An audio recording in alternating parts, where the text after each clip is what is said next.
Vamos abrir em Jonas. Jonas, de maneira resumida, era um profeta que uma vez Deus pediu para ele ir pregar em Nínive. E era uma mensagem dura, mensagem de arrependimento, que as pessoas deviam se converter. O povo de Nínive era um povo complicado, que não gostava muito de crentes. Matavam a malta, deixavam pendurado. E Jonas não quis ir, então fugiu de Deus. Ou seja, fugiu de ir, em vez de ir para Nínive, que era para um lado, ele apanhou o barco e foi para o outro. Começou uma grande tempestade, ninguém sabia porquê. Depois lá jogaram a sorte, diz a Bíblia, e perceberam que a sorte caiu em Jonas e perceberam que era por causa dele. E ele falou, olha, eu estou a fugir do Deus que é o Criador do céu e da terra. Então toda a gente ficou com medo. Tentaram ainda jogar as bagagens e tal para ver, mas a tempestade começava. Então Jonas falou, olha, vocês mandam-me para o mar, que isso vai passar. Então os homens primeiro não mandaram, né? Mas depois não tinha jeito, mandaram para o mar e na hora parou a tempestade. Diz a Bíblia que ele foi engolido por um grande peixe, não fala que é uma baleia, e que teve 3 dias dentro desse grande peixe e depois foi cuspido. E depois então veio de novo a palavra para ele ir para Nínive e ele foi. Entretanto, a mensagem que Deus pediu para ele falar em Nínive é: olha, daqui a 40 dias Deus vai destruir Nínive porque vocês são muito pecadores, são muito errados, etc. Só que, entretanto, o povo se arrependeu. As pessoas de Nínive ouviram a voz dele em vez de matá-lo. Então Deus já não quis destruir a cidade. E ele ficou muito triste porque ele ia passar por mentiroso, né? Ia falar que ia acabar e depois não acabou. E pronto. De maneira resumida é isso. Termina mesmo assim com ponto de interrogação quase o livro.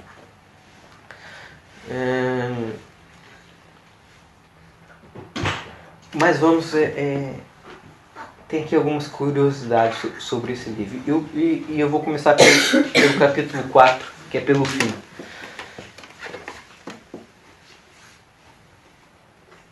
Jonas, quando Deus fala que não ia acabar com o povo, não é? Jonas ora, muito indignado, muito chateado, ok? Estão todos em linha comigo? Sim? Ok? Deus falou, não vou terminar, não vou matar esse povo, eles se arrependeram, se converteram, já não há destruição para ninguém. E Jonas ficou muito chateado. E ao longo de todo esse percurso nós vemos algum orgulho. Nós temos falado muito sobre orgulho e humildade. Temos algum orgulho na vida de Jonas. Mas não vamos ver orgulho como uma coisa coisa que acontece com cada um de nós e que ao fim e ao cabo nos distancia de Deus. Mas no versículo 4, diz assim, no versículo 1, no capítulo 4, versículo 1. Mas desgotou... Não é mentira. Mas desgostou-se Jonas extremamente disso e ficou todo ressentido com Deus não eliminar Nínive. E orou ao Senhor e disse, olha a oração de Jonas. Ah, Senhor, não foi isso que eu disse, estando ainda na minha terra? Por isso me preveni, fugindo para Tarsis, pois sabia que és Deus piedoso e misericordioso, longânimo, grande em dignidade, e que te arrependes do mal.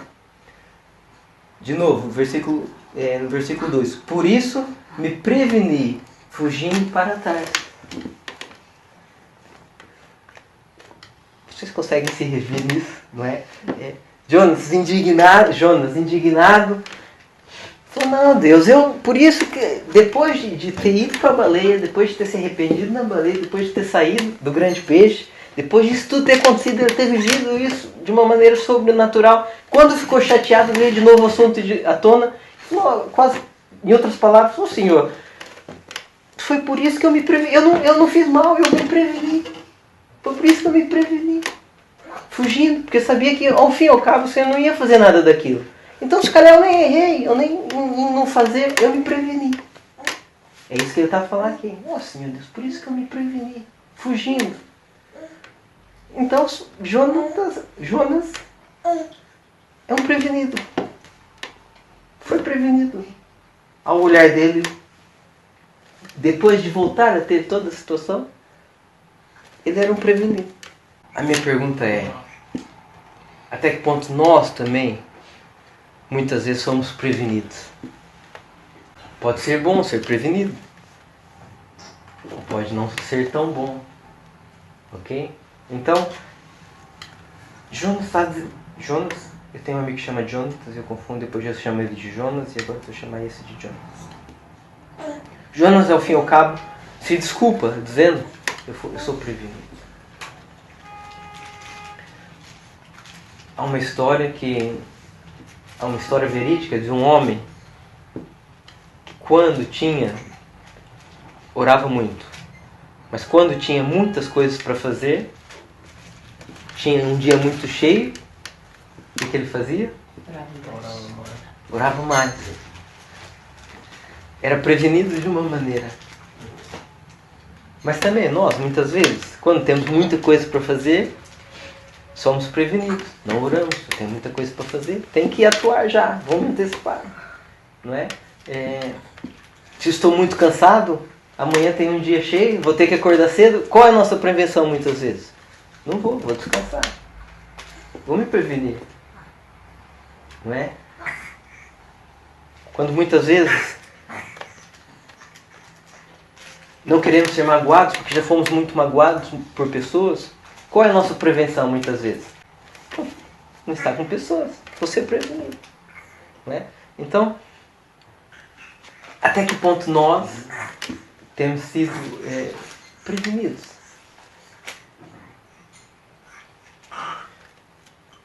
Esses dias nós falamos a história do samaritano.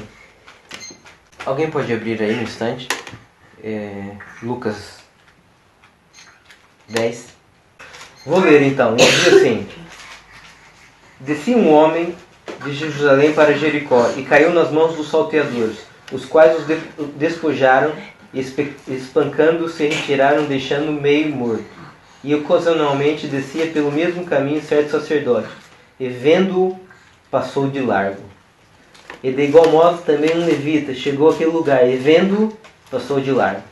Mas um samaritano que ia de viagem chegou ao pé dele, e vendo-o, moveu-se de íntima compaixão.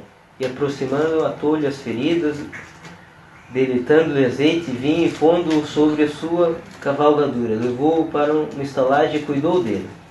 Só até aqui. Ok? Então o que é a história do samaritano que lemos esses dias e até uma leu esse domingo na igreja diz?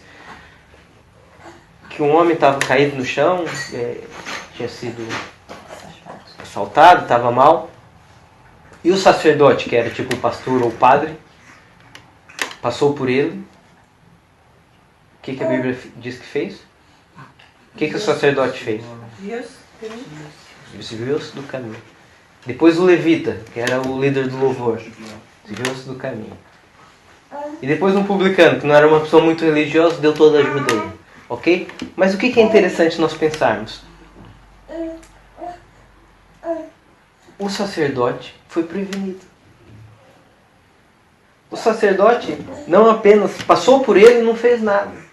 Mas o sacerdote estava a passar por ele, percebeu que ele estava lá e antes de chegar perto dele, desviou-se. Foi prevenido. Eu, quando morava no Brasil, em São Paulo, por exemplo, tinha que fazer exatamente isso. Estava a vir um pessoal suspeito lá na frente, ou alguém suspeito lá na frente. Eu tinha que antecipadamente, como se não se passasse nada, desviar. Porque se eles percebessem que eu estava desviar deles, pior ainda era, porque eu estava com medo, então mais isso incentivava a me assaltar. Então quando nós vemos, e se nós fôssemos perguntar para esse sacerdote, não é? Nessa noite que ele se desviou, olha, você passou por aquele homem e não fez nada. Eu tenho quase certeza que a resposta dele seria: não, eu não passei, ele estava mais para lá, não passei ao pé dele. Não é? Ele de alguma maneira fugiu. Não é? Então, até que ponto nós é muito difícil para nós passar perto das situações e dizer não. Passar perto do mendigo e dizer não. Falar que não temos nada, podemos orar e dizer não. Falar que temos tempo para ir à igreja e dizer não. É muito mais difícil. É muito mais fácil nós prevenirmos e desviarmos antes. E aí temos uma desculpa. Minha vida está muito cheia. Eu não consigo. Assim não dá. Não é que eu não quero relacionar com as pessoas, eu que não quero magoar. Não é? É mais fácil nós fugirmos, mas em vez de fugirmos perto da situação, nós anteciparmos e sermos prevenidos. Então, quando Jonas diz, no capítulo 4, no capítulo 4, 2 diz que ele preveniu-se fugindo, é exatamente isso. Ele queria fugir, mas ele não conseguia. Quando Deus falou com ele, ele não teve aquela coragem de falar, não, Deus, eu não vou. Mas ele teve a coragem de ir para o outro lado.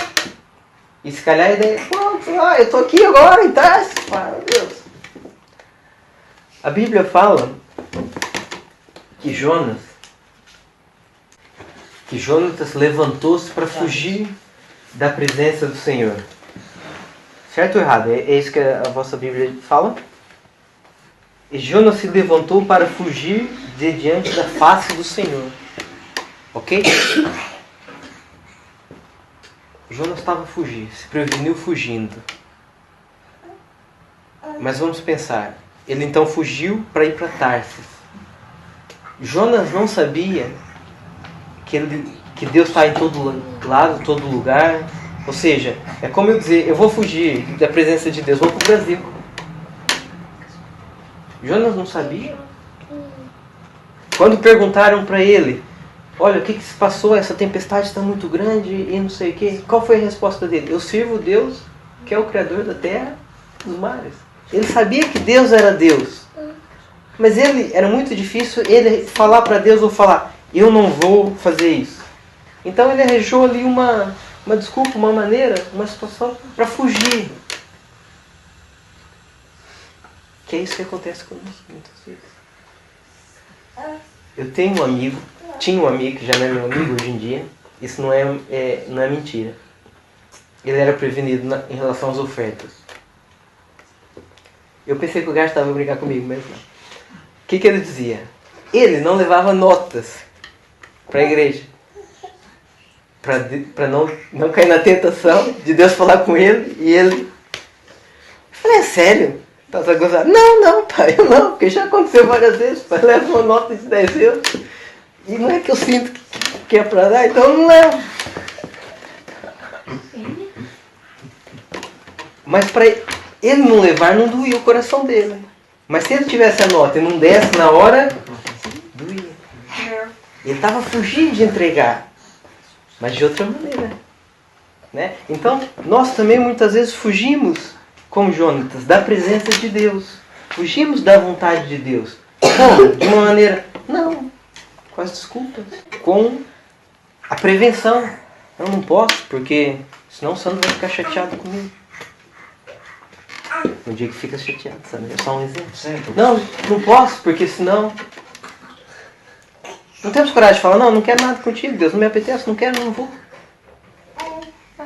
Não posso orar porque tenho que descansar. Não posso jejuar porque... Jejuar, né? Depois eu fico fraco, depois... Mas não falamos, Deus, eu não quero jejuar, porque isso é muito complicado. Então arranjamos outras maneiras de fugir. Exemplos. Meu amigo, já falei. E muitas vezes, por exemplo, não nos relacionamos com ninguém para não nos magoar. Né? Não queremos, não fazemos.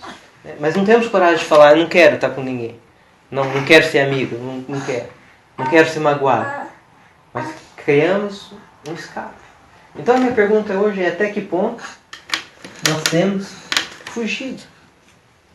Até que ponto nós temos sido prevenidos e temos fugido? Com várias maneiras de prevenção, não é? Ou por causa disso, ou por causa daquilo.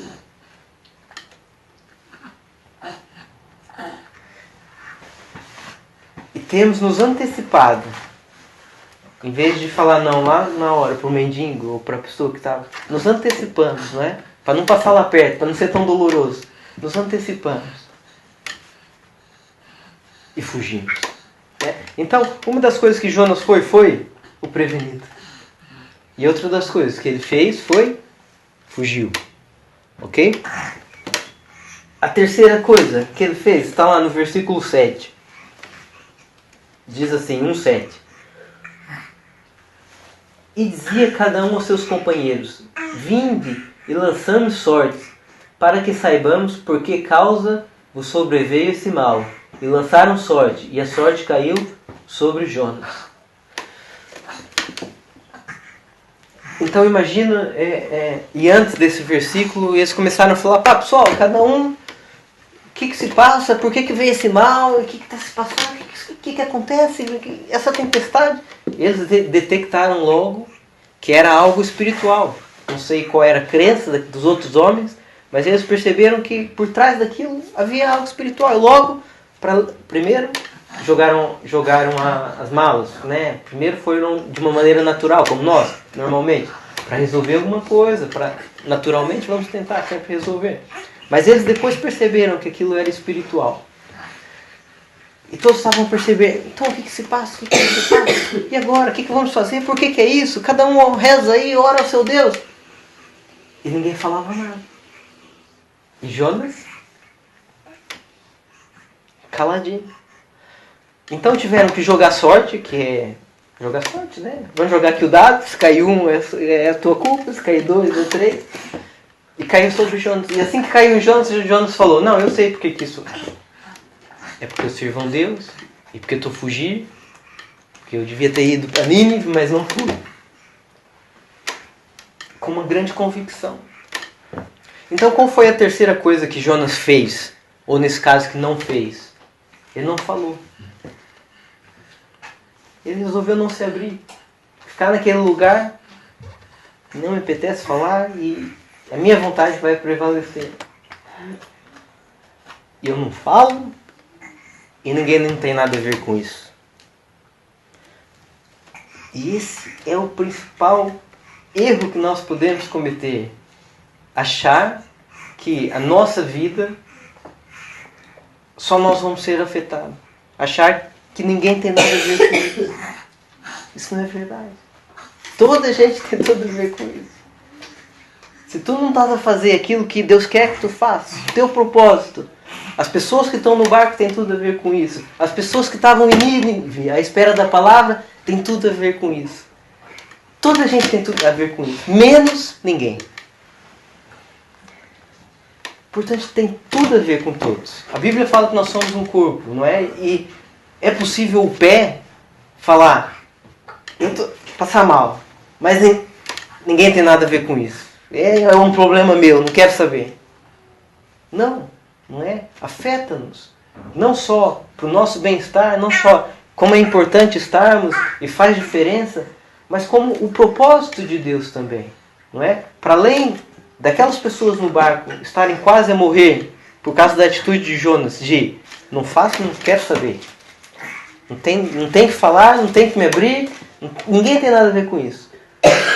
Para além do bem-estar daquelas pessoas, as pessoas de Nínive, que podiam ter a revelação de Deus, também iam sofrer.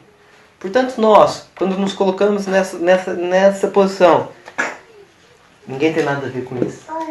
Para além de prejudicar o bem-estar da nossa família, do nosso corpo, das nossas pessoas, ainda estamos a prejudicar o propósito de Deus, aquelas pessoas que Deus quer alcançar, aquilo que Deus quer fazer através de nós, com o nosso sorriso, com o nosso estar, com o nosso... Né? Então a terceira coisa que Jonas não fez foi falar. Achava que aquilo era um problema dele. Tanto que antes ele foi dormir, foi para um lugar que nem devia dormir, foi para o porão e dormiu. Né? Então Jonas estava numa de não falar, de não querer saber. E podemos não querer falar às vezes, mas o erro muito importante que eu acho que nós cometemos é achar que ninguém tem nada a ver com isso. Que só nós somos os penalizados. Quando eu não estou bem, quando eu não faço aquilo que Deus quer que eu faça, só eu vou ser o prejudicado. Não. Um monte de gente vai ser. Porque Deus tem um propósito. Deus quer que nós façamos algo. Amém? No versículo 12. A quarta coisa que Jonas, nesse caso, fez. 1:12. E ele lhes disse, ou seja, depois disso tudo,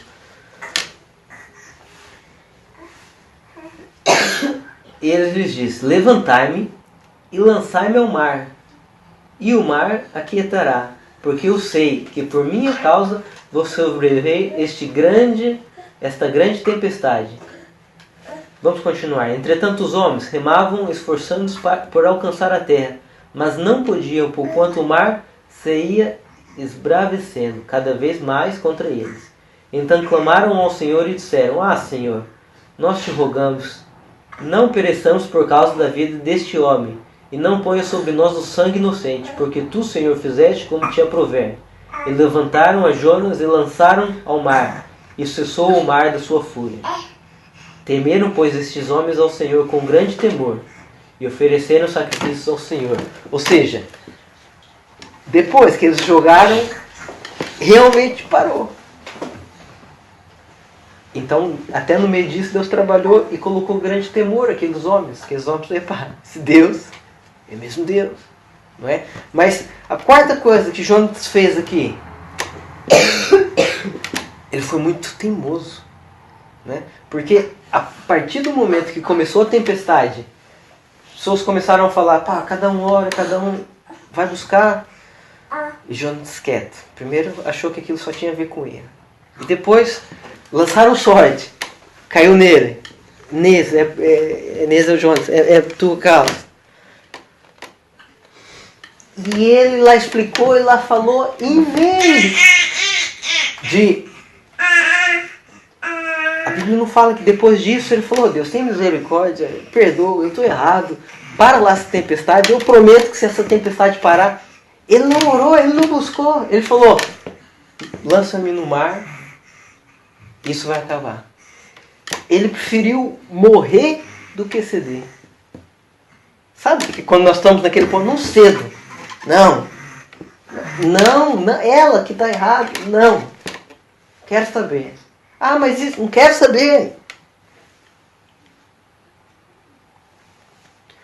O Gabriel, quando tinha 7 anos, eu também fazia isso com meu pai. Nós brincávamos de luta, não sei o quê, e chegava uma altura então que eu falava, eu rendia, não é? Quem é o maior? Não dizia. Eu apertava mais forte. Quem é o maior? Quem é o melhor? Quem é o melhor? Ele chorava, mas não dizia. E muitas vezes nós choramos, mas não dizemos. Preferimos morrer, lança-me fora, do que, Senhor, desculpa, dá lá meia volta esse barco. E é o que é interessante, ele não cedeu. Como nós começamos no 4:2, ele ficou indignado. Jonas, quando Deus falou que não ia mais destruir a cidade, Jonas ficou indignado, né? E isso mostra porque que ele não queria ceder também. Deixa eu vos explicar. Naquela época, Nínive era uma cidade de pecado. E os israelitas tinham aquela tendência, não é? Nós somos o povo de Deus. E o resto está tudo mal, está tudo em pecado, está tudo, não é? Então, aquele resultado não era o resultado que Jonas queria. Tanto que a Bíblia fala que Jonas fez essa oração e depois foi sentar à árvore para ver o que acontecia à cidade. Então, mesmo Deus tendo falado, não vou destruir, ele mesmo assim, depois dessa oração arrogante e de prevenido, Deus, é por isso que eu fugi, preveni-me. Ele achava que Deus ia ainda atender essa fúria dele, porque depois ele sentou para ver o que acontecia à cidade, na expectativa que a cidade fosse ser destruída. Não é? E normalmente nós Preferimos chorar do que ceder quando os resultados não são aqueles que nós queremos. Quando a vontade de Deus não é exatamente a nossa, não vergamos as molas muitas vezes. Não é? Preferimos continuar na nossa. Preferimos fazer birra e deixa o mundo acabar. Mas eu não sei. Né? Porque o resultado não foi aquele. O Senhor me tirou da baleia, o Senhor pediu para eu ir a Nínive, pediu para eu pregar, eu preguei, dessa vez eu obedeci.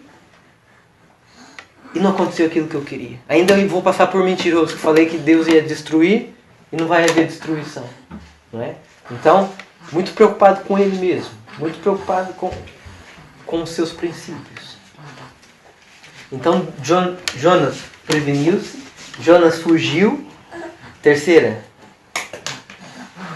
Jonas não falou. Jonas preferiu morrer do que ceder. Porque também se calhar não concordava com isso. O sentido de justiça dele é não, eles merecem. Exato. Tipo, o que eles fazem, tipo, isto não pode. Exatamente, um israelita contra os levitas, aquilo era uma coisa. Se ele não concordava com a decisão de Deus, estava ali conhecendo, não é? E isso mostra porque quando ele revela aqui, eu não fui porque. Ou seja, ele não foi, se calhar, não foi por medo, não foi por nada. Foi porque ele sabia que Deus ia se arrepender e não queria que aquele povo fosse salvo. Ele não estava preocupado com aquele povo. Estava preocupado só com ele mesmo. Ok? Agora, não sei se vocês se identificam com alguma dessas coisinhas. Eu me identifico muito. Deus tem falado muito comigo através de Jonas. Mas agora chegamos naquela parte. E agora? O que fazemos? Não é? Ok, eu reconheço que tenho sido prevenido às vezes. Reconheço que tenho prevenido fugindo. Reconheço que às vezes não falo quando devia falar. E reconheço que às vezes eu prefiro chorar. Não vou falar morrer, não é? Mas chorar do que ceder. Qual é a solução? Vamos ler.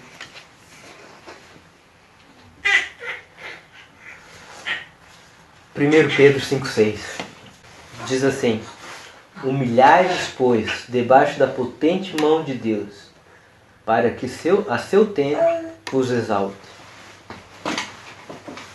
Humilhai-vos perante a potente mão de Deus, para que a seu tempo vos exalte. Ou seja, o que nós podemos fazer perante isso? Humilhar-nos e reconhecer que Deus, nós somos assim. Eu sou assim. Não é? Ok, mas o que devemos fazer? Humilhar-nos. E o que é humilhar-nos nessa situação? É não darmos desculpas. É parar de dar desculpa. Porque cada vez que nós somos prevenidos, nós estamos a dar uma desculpa. Cada vez que estamos a dar uma desculpa. E como dizia o pregador, muito obrigado pelo vídeo, Neyce. Muito boa, muito fixe aquela pregação. Muito boa aquela pregação que mandaste. Ele dizia algo interessante que é: a pior coisa que podemos fazer para Deus é dar desculpa. Todas aquelas pessoas que quando Deus falava sobre um erro, davam uma desculpa, a coisa não corria bem. Temos outro prevenido. Houve uma época em que Saul ia para a guerra e era preciso fazer uma oferta. Só que quem podia fazer a oferta era apenas o sacerdote, o profeta. E o profeta não chegava. E o povo começou a reclamar. E os medianitas estavam a vir. O que Saul fez? Preveniu-se. Agarrou ele nas coisas e fez ele a oferta. E quando chegou o profeta, Saul, o que tu fizeste? Primeira coisa que Saul falou: tu estavas atrasado? Estava aqui a oferta. Tu não chegaste no tempo que era suposto? Deu uma desculpa. Não é? Então, o povo estava a pressioná-lo. O povo estava a pressioná-lo, os medianitas estavam a chegar e o profeta estava atrasado. Ou seja, também não chegaste na hora que falaste, não é? Mas a pior coisa que podemos fazer para Deus é dar desculpas. Há 2 semanas atrás nós tivemos aqui um tempo muito bom, quando o Elias veio aqui dar o grupo. Quem estava? Já não lembro. Estávamos todos? Não, vocês não. Um tempo mesmo, com a presença de Deus, nós todos a chorar, uns a rir, outros a cair. Pá, uma presença muito forte. E Deus falou algo sobre Jonas comigo. Algo muito forte e duro também. E a primeira reação minha foi: se calhar não tem nada a ver com isso. Isso não é Deus. Porque normalmente quando nós lemos ou recebemos uma palavra que é promessa, uma bênção, nós não precisamos de confirmação. Deus falou comigo. Já estou sentindo aqui um arrepio. Mas quando Deus vai falar alguma coisa que está mal, o que nós queremos? Será que foi? Se calhar não foi Deus. Foi minha carne, né? Então a minha primeira reação, não é? E o que Deus falou comigo foi: Tiago, se tu continuas a fazer isso que estás a fazer, que eu estou a mandar para fazer diferente, essa tempestade não vai passar. E esse barco não vai parar. Algo desse gênero. E eu falei: será que é Deus? Não sei o quê. Deus falou de uma maneira quase que audível e forte no meu coração: experimenta não mudar, para ver onde isso vai parar. Em outras palavras, para de dar desculpa. Não arranjes desculpa. Não é? Experimenta continuar, para ver onde isso vai parar. E não era pecado, era apenas uma direção que Deus estava me pedir para fazer e eu não estava fazendo. Ok? Então, com isso não quero... Fez-te o teu filho e ele com a mão em cima de ti, experimenta lá, não tens discussão. Não é? E essa palavra, não é? Trouxe muito respeito. Portanto, eu não estou a falar que vocês estão assim, ou fazem isso, ou não fazem. Sabendo que algumas coisas passam, com certeza. Somos humanos, não é? Mas eu não vou falar que o Senhor está a falar: experimenta continuar para ver onde isso vai parar. Talvez. Mas com certeza, creio que Ele está a dizer: para de dar desculpas.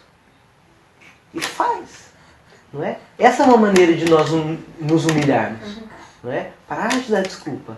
E quando ele fala, quando o Samuel chega: Saul, o que fizeste? Misericórdia, Deus, eu fiz asneira. Eu fiz errado, vamos. Em vez de, tu estavas atrasado, o povo estava me pressionando, mas hoje não deixa, mas eu estou atrasado, mas eu tenho muito trabalho, mas eu não tenho tempo, mas eu estou cansado, mas... Para de dar desculpa, não é? E outra maneira de nós humilharmos diante de Deus é nós fazermos alguma coisa diferente daquilo que temos feito até agora. Se Deus está a falar conosco hoje, qual vai ser a nossa resposta? Tem que ser algo diferente daquilo que nós estávamos a fazer. Se queremos resultados diferentes, testa Deus, desafia Deus, experimenta fazer algo diferente. Como foi algo muito pessoal para mim, essa palavra meteu-me muito respeito, não é? Quando tu sentes Deus a falar com uma convicção que é mesmo Deus, experimenta continuar para ver onde isso vai parar. Tu mudas. Tu não dás desculpa. Tu começas a fazer algo que ainda não tinha feito. Mais, que ainda não tinha feito. Deus, eu vou fazer mais. Eu vou fazer diferente. Dessa vez eu vou ser mais constante. Vou mais. E é a maneira de nós humilharmos diante de Deus. Não darmos desculpa. E fazer algo diferente do que temos feito até agora.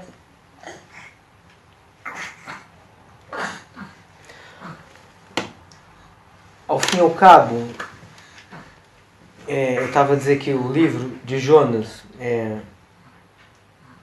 termina de uma maneira meio estranha, porque depois acaba por haver ali um diálogo, cresce uma árvore, e Deus explica para ele que ele estava a ter misericórdia daquela árvore. Se ele estava a ter misericórdia da árvore, quanto mais Deus teria misericórdia de Nínive, e acaba. Mas o livro escrito como foi escrito, Jonas, eu acho que é uma demonstração de humildade. Porque muito provavelmente quem escreveu o livro foi o próprio Jonas. Então, o fato dele colocar aquilo daquela maneira, não é? E ter feito, não da maneira dele, porque se fosse da maneira dele, ele não quereria ficar com o nome numa história tão de desobediência, não é? Apesar de depois haver obediência.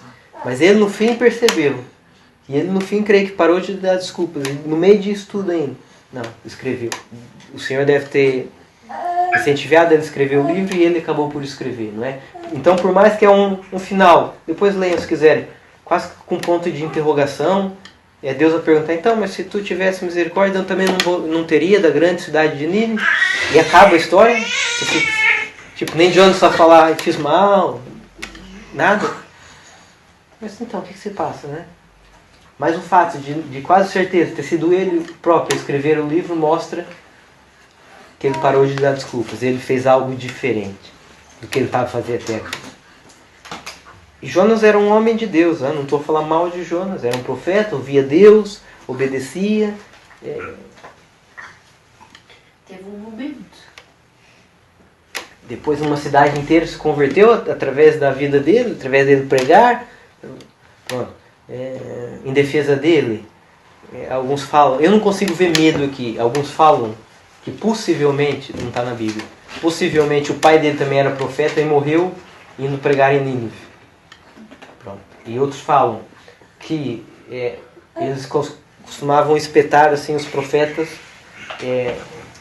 em espadas assim, logo à entrada da cidade, assim, vários cadáveres assim, espetados. Okay? Estudos muito fidedignos até. É muito provável que isso que eu estou dizendo aconteceu, mas não está na Bíblia. Né? Mas eu, no meio disso tudo, não vejo medo. Vejo prevenção, fugir. Não fugir, né? Porque ele sabia que Deus ia estar em todo lado, mas comprar um barco e estou no outro lado agora. Não falar. E era teimoso, né? Preferiu morrer do que servir. Mas no fim disso tudo humilhou-se, né? Creio eu. E até escreveu o livro. E acho que é isso que nós devemos fazer também. Amém?